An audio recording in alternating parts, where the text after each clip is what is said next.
Se tenho você,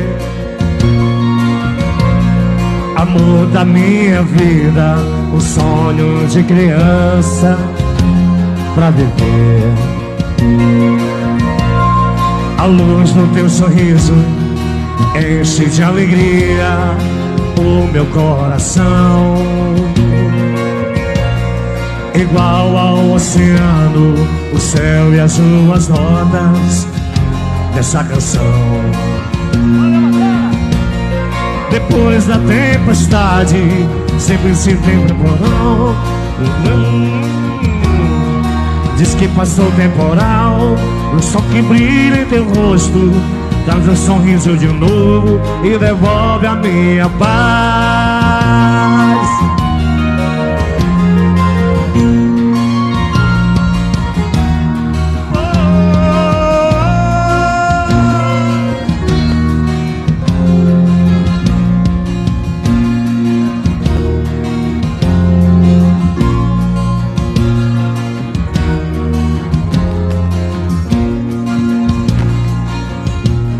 Pra que sentir tristeza? Tristeza não existe se tenho você. Amor da minha vida, o sonho de criança pra viver. A luz do teu sorriso enche de alegria o meu coração. Igual ao oceano, o céu e as suas notas dessa canção. Depois da tempestade, sempre se tem tempo bom. As flores do fim de tarde diz que passou os temporais. O sol que brilha em teu rosto traz um sorriso de novo e devolve a minha paz.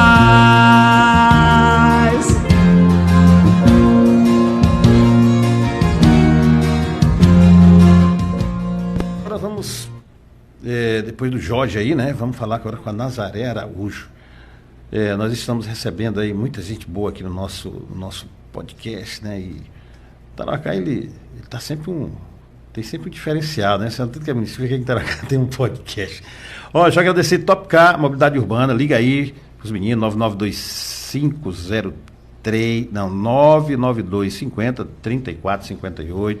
Se você quer alocar um som, 68 999 60 40, 9938 6041, Leandro Simões. E se você quer fazer um tratamento dentário, Dr. Cacá Rocha, atende aí, 992346634, tá bom? Nossos parceiros. E papelaria, né? MP Business, papelaria, 99905-9070. Você compra, paga no crédito, no Pix, no débito, enfim. Você compra aí material escolar ou tudo que de respeito aí a material de escritório. Olha, gente, estou recebendo hoje, já tive a oportunidade de entrevistá-la na Nova Era FM, no meu programa lá, e hoje estou entrevistando aqui, né, nós estamos batizando nosso podcast aí com 3 semanas só com lendas aqui, com figuras importantes. Nazaré Araújo, né, nada mais, nada menos do que da família, filha do nosso José Augusto de Araújo, né? A escola é bem aqui do ladinho, sabia, Nazaré? Eu sei. Nazaré, como é que tu tá? Boa tarde. Boa tarde, Alcione. Sempre aqui um grande prazer estar podendo conversar com as pessoas através da informação que você leva onde quer que você esteja, na rádio, na internet, agora a gente usando a modernidade do podcast. Essas ferramentas todas, né? Tão bom, né? Chique, né? E sempre Nazaré, quer dizer que o nosso podcast é associado. Por isso que a gente me tirou daqui, ó. Agora o pessoal está te ouvindo também no rádio, na senhora, maravilhoso. Na Nova Era, né? E depois, sempre que quiser, vai ouvir o podcast. E amanhã de manhã vai estar na plataforma do Facebook. Muito legal. Nazaré, vamos lá. Olha, eu estou muito apaixonado pelo Acre, pela história do Acre, né? Então, desde a chegada dos colonizadores aqui, e quando eles habitaram, né? Os primeiros 30 anos eles não ocuparam porque usaram mais como exploração do pau-brasil e mais como o Brasil mesmo como porto, mesmo como uma referência para embarcações virem aqui. E mais a ideia era o caminho das Índias, né? Trazer tudo que era riqueza lá, tapetes, as riquezas lá das Índias. E quando houve, né, o decréscimo lá, quando caiu aquela riqueza toda, eles passaram a se interessar pelo Brasil, porque havia disputa, a França queria e tal, e montaram as capitanias hereditárias. Depois desenvolveram a política de interiorizar o Brasil, né? Sim. Porque o Tratado de Tordesilhas dizia uma coisa, depois era o Tratado de Madrid, que diz assim, essas terras serão de quem as ocuparem. Então, eles tacaram no rumo de dentro. Os bandeirantes, né, ocuparam ali a região central, saíram de São Paulo, aqueles grupos, e outros vieram para a Amazônia. Né, e na Amazônia encontra o Acre, aquela história toda, produzindo, né, aqui entre Brasil, Peru e Bolívia, aquela área rica, aquela confusão, e depois começaram a questionar quem era dono, deu a guerra contra a Bolívia, os acreanos venceram, enfim. Então, naquele período, o Acre passou a ser, o Acre já lutava para ser um Estado independente, né, a Revolução Acreana. Como na Constituição brasileira não tinha, de um Estado conquistado à base da bala, né, foram buscar na Constituição dos Estados Unidos um termo território, gerenciado pelo governo federal. Aí vem a luta dos acreanos. Todo mundo dizia que se o Acre se libertasse da Bolívia, a vida ia melhorar. E aí o Acre se libertou da Bolívia e nada. Aí vem a luta pela autonomia. Aí teve movimento aqui, autonomista. Aí em 1962 o Acre se torna autônomo.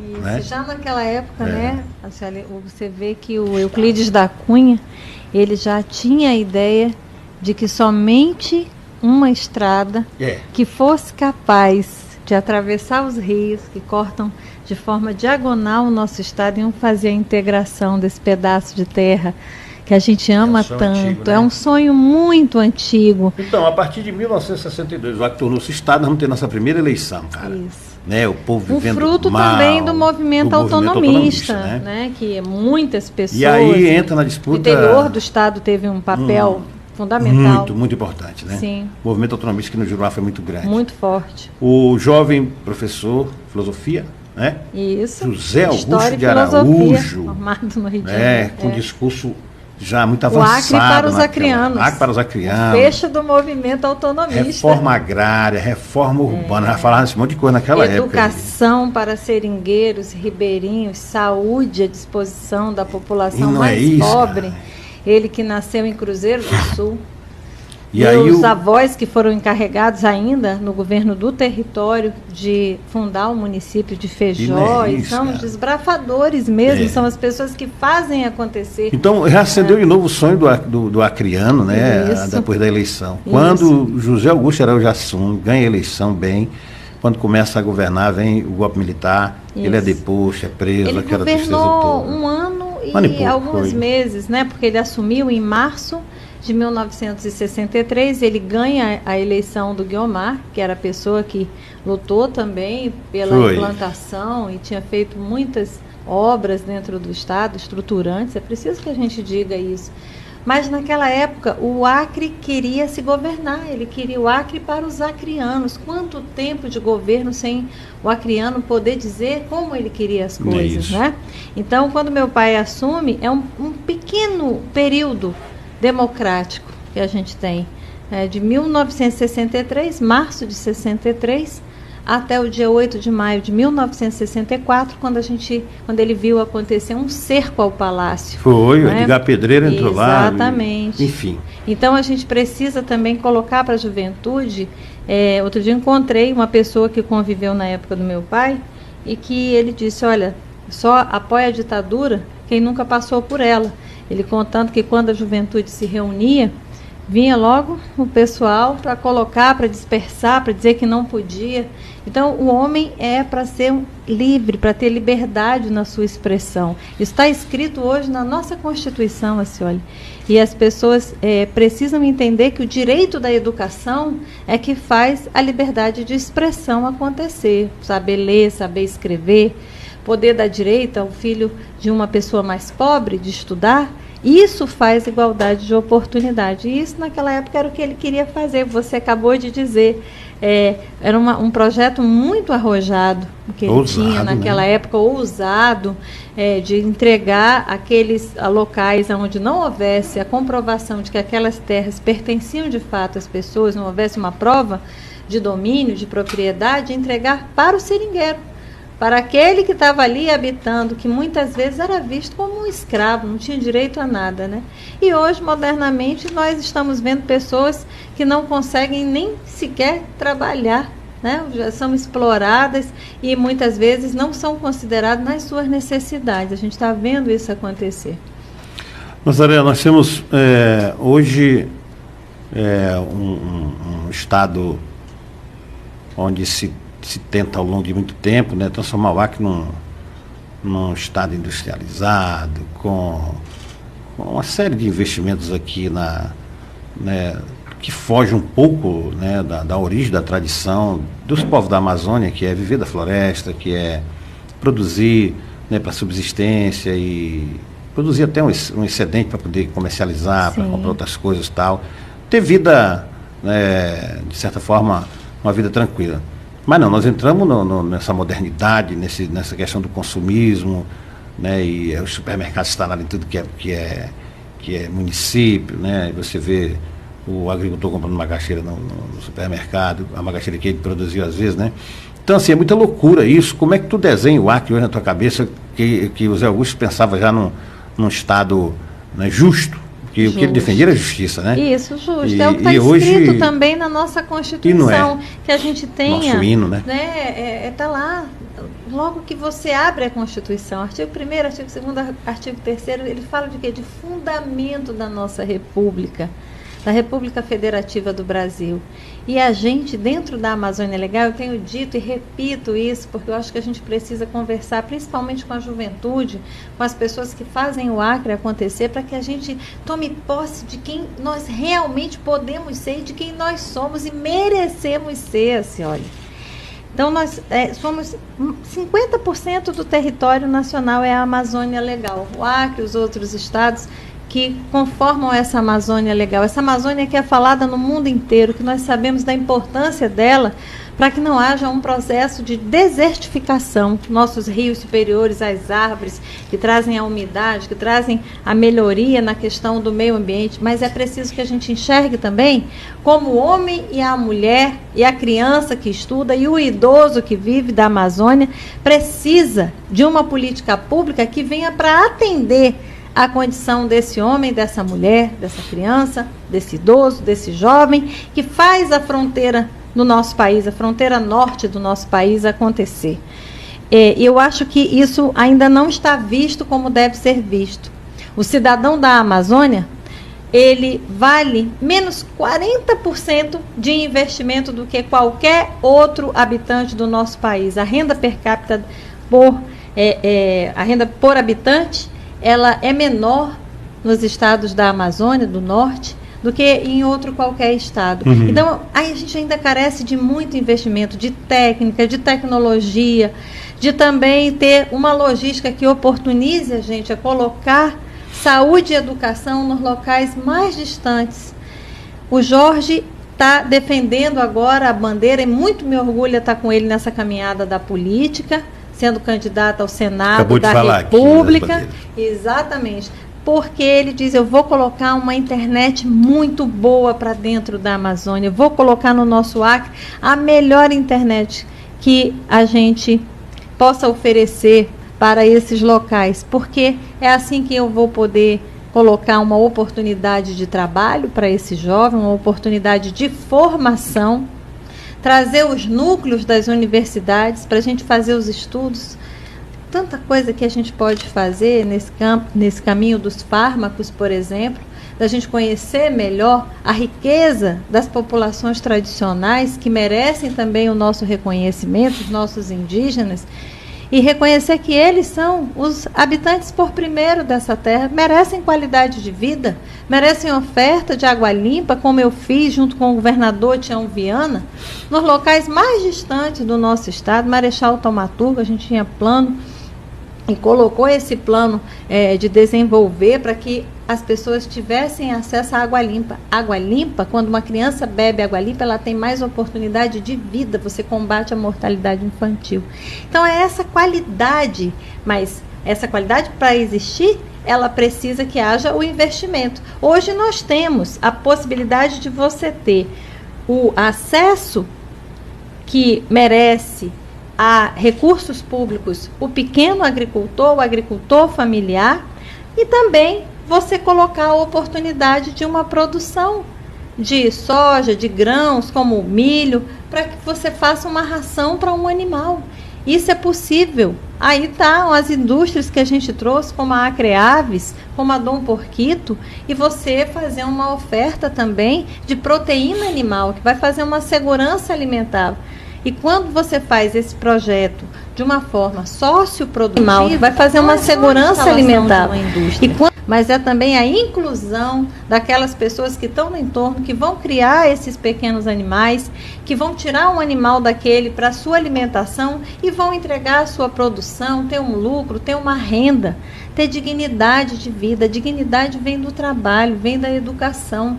E a gente na Amazônia precisa dessa consideração também para trazer os médicos especialistas. Eu, quando fui vice-governadora, junto com o Tião Viana, nós passamos aqui em Tarauacá com programas como o Mulher Cidadã. E o Mulher Cidadã, ele trazia uma série de serviços dos médicos especialistas, da possibilidade das pessoas se documentarem, que você sabe dessa dificuldade que as pessoas ainda têm no interior do interior de acesso a documento, a uma existência, a um cadastramento num sistema que vai amparar a assistência social para aquelas famílias. E a gente ainda precisa de busca ativa nesse sentido. Tem muitas pessoas passando fome porque foram excluídas de um programa como Bolsa Família, sem nem saber o porquê. Muitas pessoas que estão sem receber um benefício porque, de fato, não veio um médico especialista para fazer uma perícia. O nosso serviço público, ele está sucateado.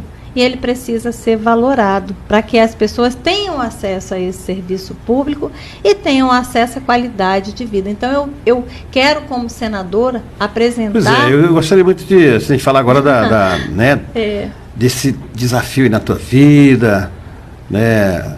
E, assim, uma legítima representante do acreano, mas também, né, das mulheres, das nossas indígenas, das nossas índias, das nossas trabalhadoras rurais, né, das nossas verdureiras, das nossas agricultoras, seringueiras, das professoras, das médicas, das enfermeiras, das comerciárias, das empresárias. Então, assim, a mulher acreana é bem forte, né? E você se propõe, né, a ir para o Senado, e é uma candidatura, digamos assim, majoritária. Sim. Que discute em pé de igualdade, né? O teu voto é um voto de pé de igualdade em qualquer outro estado. Discutir os grandes temas nacionais. Não é brincadeira isso, né?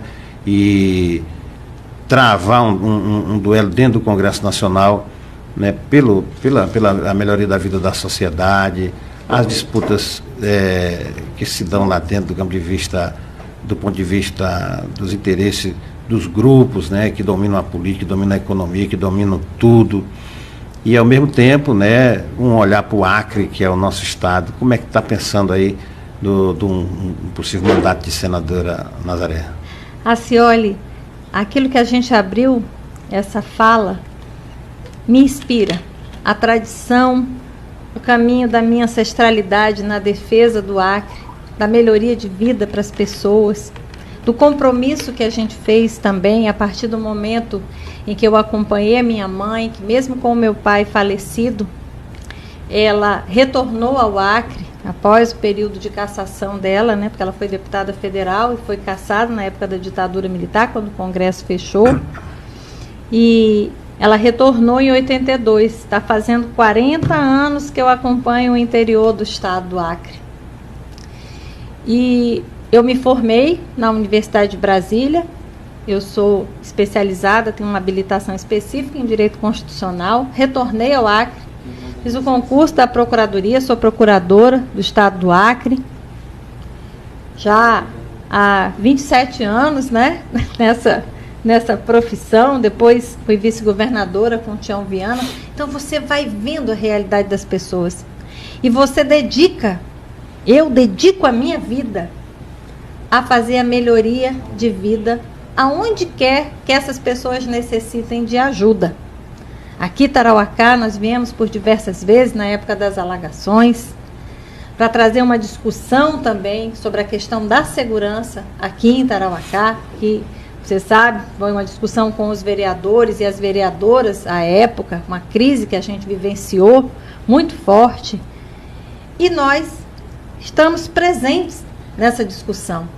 Como homens, como mulheres, eu aqui como uma mulher, com uma voz que as pessoas dizem suave, mas nunca uma voz que, de alguma maneira, fraqueja na hora da defesa dos interesses dos homens e das mulheres do estado do Acre. Sempre fiz essa defesa onde eu estive, aonde eu estou, e a gente vai observando, levando à frente com os projetos. E o que eu observo hoje dentro do estado do Acre é que as mulheres precisam de um olhar de carinho, de cuidado, de atenção, para além da legislação, da integração das políticas públicas, de saúde, de educação, de segurança. Eu digo de educação porque, por primeiro, na educação de um menino e de uma menina, você pode colocar o respeito entre os dois. Não importa se é menino, se é menina, respeite. Respeite o ser humano, respeite a pessoa, respeite a natureza. Quando você tem essa palavra por primeiro, as relações vão se tornando muito mais fracas. O seu direito começa onde termina o meu, e assim nós vamos fazendo uma sociedade acontecer. A política deve existir não para a gente ver o ódio que a gente tem visto pregado aí. Não para a gente defender que um pega uma arma e mate o outro. Isso é um absurdo que a gente vê dentro da política. Nós temos que estar trabalhando para que as pessoas cheguem num ponto de encontro, num ponto em que você possa conviver com o diferente de uma maneira harmônica. Nunca colocando a briga. Quando a política falha, vem a guerra. E a guerra não é boa para ninguém. Todo mundo perde. Todo mundo perde. A gente está vendo essa guerra que está acontecendo no mundo. Olha que coisa absurda. Loucura. Não é? Uma loucura. Loucura. Então, assim, em pleno século XXI, a gente tem que lutar para que as pessoas se eduquem, para que elas vivam numa paz.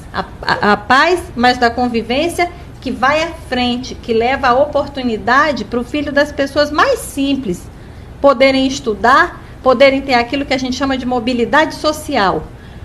A pessoa nasce numa condição pobre, estuda numa boa escola pública, com um professor bem remunerado, para que ele tenha amanhã a oportunidade de ser o que ele quiser na vida dele, de bom, de ter um entorno que seja realmente pacífico, bom, para adotar essa criança. Uma criança não é só de uma família, ela é da sua comunidade, ela é responsabilidade de todos nós. Então a gente pode dar o Bolsa Família, pode trazer a creche, mas a gente tem que fazer um trabalho social com aquela família para que ela entenda que o olhar de carinho e de atenção precisa ser dado pelos pais. Então eu luto para que levar esses projetos para o nosso Senado da República. Essa federal, discussão, né? Saúde e educação não pode sofrer com a perda dos investimentos, como vem perdendo a partir da entrada do presidente Temer, quando saiu a presidenta Dilma, que colocou uma pedra em cima dos recursos de saúde e educação. Antes eles eram previstos pela receita corrente, agora é só a questão da inflação. Antes era 26%, agora nós já estamos em 19%. Como é que pode o valor que se coloca para merenda em 2017 ser o mesmo de 2022, com o preço, a carestia que a gente está vendo nos produtos? Então houve uma perda de qualidade na alimentação, naquilo que é básico para uma criança. Isso não pode acontecer. E eu quero a minha voz dentro do Congresso, dentro do Senado da República, onde, como você falou, o Acre tem o mesmo número de senadores que São Paulo, que o Rio de Janeiro. E muitas vezes esses estados têm uma grande bancada dentro da Câmara dos Deputados por conta da questão populacional. Aí a gente pode, dentro do Senado, como o sistema nosso é de 2 câmaras, você pode estar ali fazendo a correção para trazer os recursos que o Acre precisa, que a Amazônia precisa, para atender uma criança lá em Marechal Thaumaturgo, lá no Jordão, aqui em Tarauacá, aonde quer que essa criança esteja. E eu quero trazer, senhor, porque a gente está vendo alguma coisa muito complicada, que é essa violência contra as mulheres. O Acre hoje é o pior estado para uma mulher viver. É o primeiro em feminicídio, é o estado que mais mata mulheres proporcionalmente pela questão habitacional da população. Então você tem que trabalhar isso de uma maneira diferente, tem que dar oportunidade não só na educação, mas também no trabalho, porque o trabalho emancipa.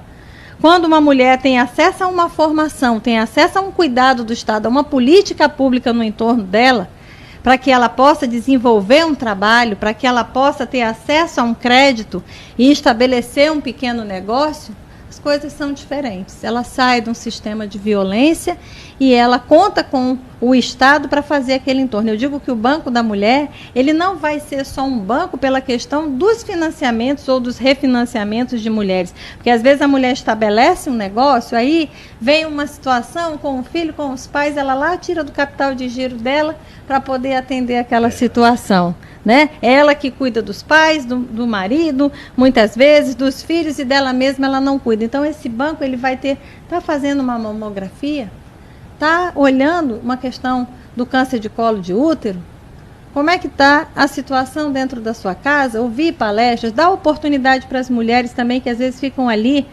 naquela roda de proteção, mas não tem uma oportunidade de emprego. Será que uma empresária que possa receber um desconto do ICMS, ela tem como abrigar uma mulher que é vítima da violência doméstica? Então, isso é uma mulher dando a mão para outra, o Estado amparando com uma política pública e a gente fazendo a diferença para a felicidade, porque uma sociedade é mais próspera quando homens e mulheres se respeitam. É isso que a gente defende. Pronto, olha, a Nazaré, com esse papo muito legal, né? Essa voz serena dela já gastou 30 minutos, nego velho. Já o tempo voa. Nazaré, tu tá acompanhando o Jorge nesse corre-corre aí, né, Guana? Tô. Tá, né? Tô acompanhando. Ah, vai pro Juruá. Difícil é acompanhar a pernada do Marco, que ele é grandão, a perna é enorme, rapaz. Eu tenho que dar 3 passos pra... Nazaré, estamos fechando. Gostaria que você olhasse ali para nossa câmera e fizesse suas considerações finais aí para o povo de Tarauacá, especialmente, né? Para quem está te assistindo, especialmente o povo de Tarauacá, tá bom? Olha, eu agradeço muito aqui a oportunidade de estar falando no seu programa e deixar também gravada a nossa mensagem, a nossa proposta, pedir o apoio das pessoas aqui de Tarauacá, para que a gente possa estar fazendo também a manutenção dessas estradas, um olhar de carinho pelas nossas estradas, que ela está com tantos pontos difíceis, e a gente fica imaginando como não será a questão do inverno aqui, né, das próximas chuvas. Isso é alguma coisa que preocupa muito aquele que quer ser gestor, que quer ser um representante, e de estar também junto à comunidade. Nosso compromisso, como nós sempre estivemos, junto à comunidade, pedir o apoio de vocês para esses 10 dias. Faltam 10 dias, assim, olha, para a gente decidir que destino a gente quer dar para a nossa nação, na escolha do nosso presidente da República, que destino nós queremos para o estado do Acre. Eu digo sempre que votar é muito rápido. Rápido você vai lá na urna, pega o seu papelzinho, agora do horário mais cedo, de 6 às 3 da tarde, vai lá e digita o número dos candidatos. E eu digo sempre que voto não tem preço, voto tem valor e consequência. Analise bem, porque são 4 anos convivendo com o resultado da sua escolha. São 8 anos no caso do Senado, e o que a gente tem visto são as pessoas que não têm compromisso com a Amazônia, que votam contra os trabalhadores, que votam contra um sistema de previdência, uma aposentadoria para as pessoas mais simples, e nós precisamos reestruturar esse país. Nós estamos pedindo a força de vocês. Ligue para as pessoas, mande mensagem no WhatsApp, abrace a campanha do Brasil da Fé e da Esperança do Trabalho com Jorge e Marcos. E eu sou a Nazaré Araújo e estou pedindo o seu voto para o Senado da República com o número 131. Toca 5 aí, Nazaré. Muito obrigado. Obrigada, senhora. Gente, estamos fechando o programa hoje. Amanhã, Gilson Amorim vai estar aqui com o representante do Sicredi, né? No podcast do Eixo do Acre. Segunda-feira a gente está de volta e qualquer minuto aí desse final de semana a gente pode abrir uma edição extraordinária como fizemos na semana passada. Um abraço a todos, o Neto Pereira que está nos auxiliando aqui na técnica, a minha filha Janaína que nos auxilia aí com a programação, minha esposa Janaína, a equipe da família aí. Obrigado a todos, um abraço e até a próxima. Se você não